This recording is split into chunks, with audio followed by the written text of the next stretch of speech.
İslam Azəri Az internet qəzetinin Türkiyədəki müxbirinin verdiyi xəbərə görə İsveçrədə qəbul edilmiş minarə qadağalarına bütün dünyada olduğu kimi Türkiyədə də etirazlar başlayıb. Dünən 100-ə yaxın etirazçı İsveçrənin İstanbuldakı konsulluğunun qarşısında etiraz aksiyası keçiriblər.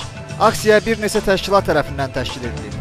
Təşkilatçılar İsveçrənin bu qərarının demokratiyaya zidd olduğunu bildirərək konsulluq binası qarşısına qara çələng qoyublar. Oxşar etirazlar paytaxt Ankarada da təşkil edilib.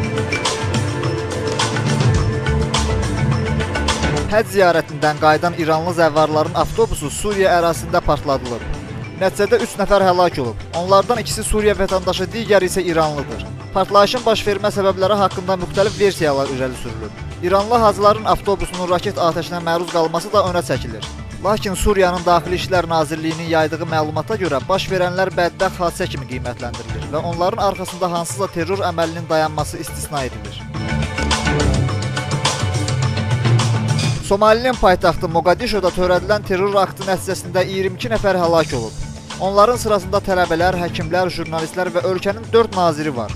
Qadın paltarını geyinmiş terrorçu Moqadişo otellərinin birində tələbələrə diplom verilməsi münasibətilə keçirilən mərasimə daxil olmağı bacarıb.